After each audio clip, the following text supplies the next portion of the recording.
You fail to succeed because you're trying too hard to succeed. This paradox sounds strange at first, but it carries a very real truth. We all dream of a better life, higher achievements, and a more impressive career. But the strange thing is, the more desperately we want success, the further it moves away. Even when we work hard and put in the effort, the results don't follow. So we start blaming ourselves. Maybe I'm unlucky. Maybe I don't have enough talent. But the real issue is not luck, talent, or effort. It comes from the way we look at our goals. The moment we make success our direct goal, our attention becomes narrow and overly focused on the final outcome. Thoughts like, "How do I succeed as fast as possible?" take over our mind. And when that happens, the most important fundamentals, the things we should actually be focusing on, get pushed aside. There's one thing most people completely overlook. The goal you intend is not what gets manifested in your reality. It's not what you want that becomes real. It's the state of being you live in. Let me repeat that. It's not your desire that appears, but the inner state you are already living from. People often think manifestation works like this. If I think I want money, or imagine I am rich, then I'll become rich. But this is a misunderstanding. If deep down you desperately want money, and your whole consciousness is built around chasing it, then even if you're lucky, talented, well-connected, and study every success method in the world, you will still end up experiencing a reality where money moves further away. On the other hand, if you stop worrying so much about external wealth or fame, and instead become someone who simply enjoys what you do, someone who feels genuine interest and pride in the work itself, and shows up every day because you love the doing, you naturally become like the sun, shining on your own. And when you shine like that, people are naturally drawn to your light.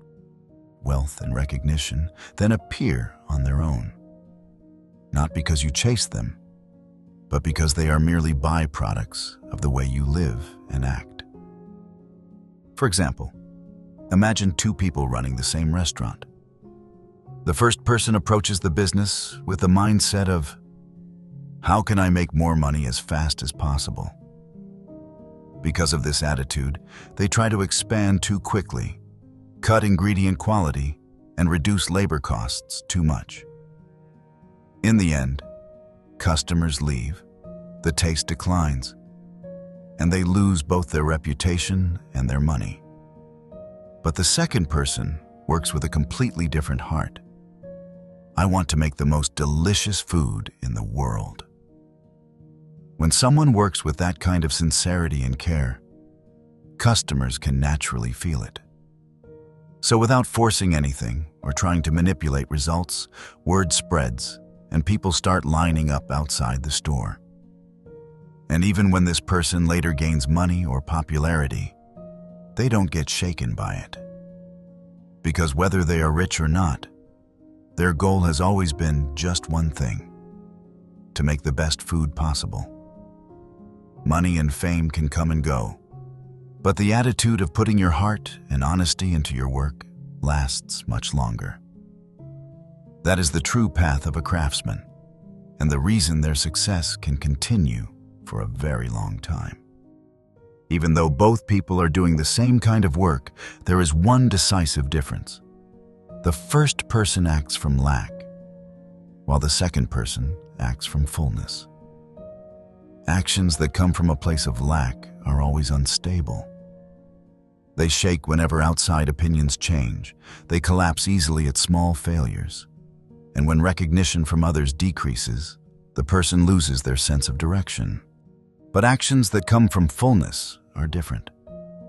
Because the person feels meaning in the work itself, they aren't easily shaken by changes happening outside. The first person believes success exists somewhere in the future. So they keep staring at tomorrow and end up ruining today's food and losing today's customers. But the second person creates success inside their daily actions. They put their heart into every plate of food. They treat each customer with real care, and they focus on making that day a success. Naturally, the two shops cannot produce the same results. In the end, long-lasting success is not decided by talent, luck, or even skill alone. It comes from something much deeper, the place your actions begin from.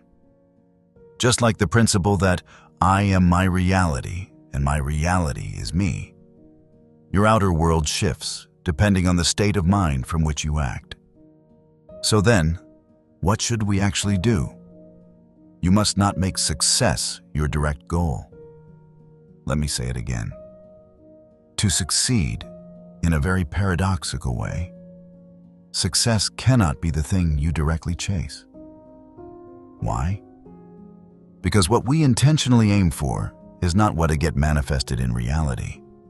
Reality responds to the state we act from, not the result we're trying to force.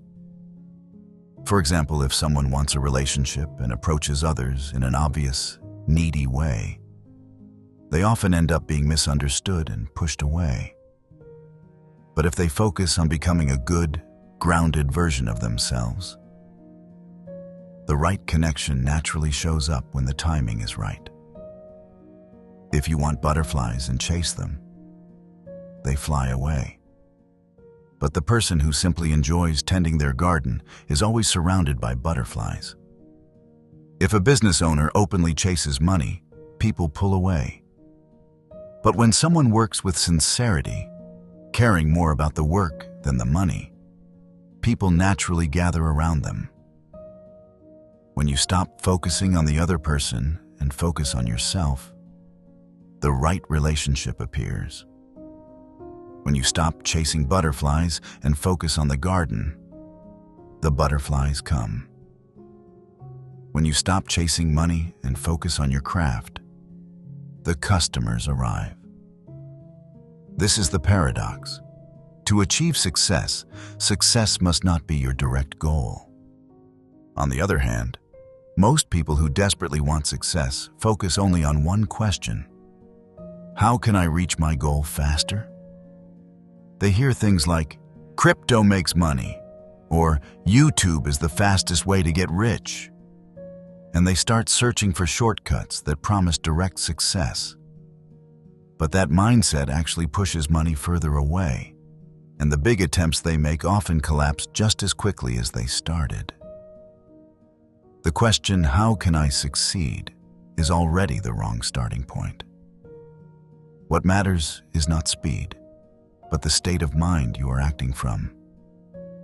If your actions come from lack, impatience, or a desperate desire for outcomes, then no matter how brilliant your strategy is, the results will twist and fall apart. But if you act from calmness, fullness, and a genuine love for the work itself, the results come naturally, like customers who simply walk in without being chased. If you don't understand this difference, you will spend your whole life asking, why doesn't it work for me?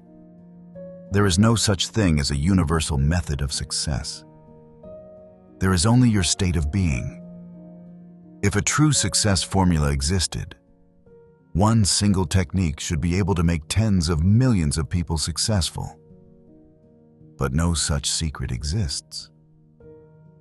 Even when people work in the same field and follow the exact same steps, their results differ because their inner attitude, their state of being, is different. Luck, timing, opportunities, and outcomes all arise from that inner state. In the end, reality is shaped not by what we want, but by the state from which we live and act. When you truly accept this, you stop being shaken by external outcomes. You understand that the mindset and actions you build each day are what shape you, and the results simply follow from that foundation. We must become like a lighthouse, A lighthouse doesn't care who is watching or which ship is passing by. It simply stands in its place, quietly shining its light. That light isn't meant to earn praise from anyone. It comes from the lighthouse's own purpose, its natural duty of being what it is. So the lighthouse never worries about how many ships it guided today. Just like a garden naturally attracts butterflies, when you steadily build your work each day, the results show up when the time is right. But when we act from lack and impatience, our judgment becomes cloudy, and we end up moving further away from what we want.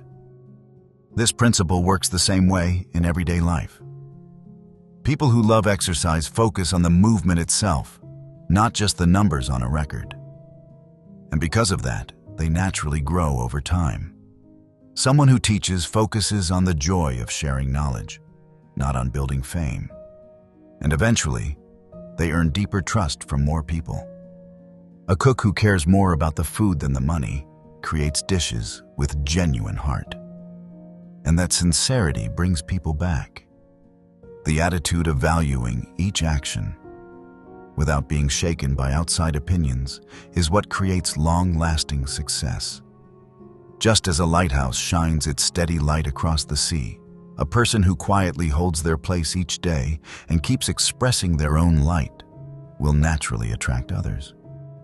If you're starting something just so you can one day drive a Ferrari, don't do it. But if you truly love the work itself, if it feels meaningful to you, and you would still do it even without the Ferrari, then that is the work you are meant to do. You are not someone who needs to chase things. You are not meant to run after anything. Like a lighthouse that shines no matter the rain or snow, your job is simply to stay in your place and let your light brighten the world.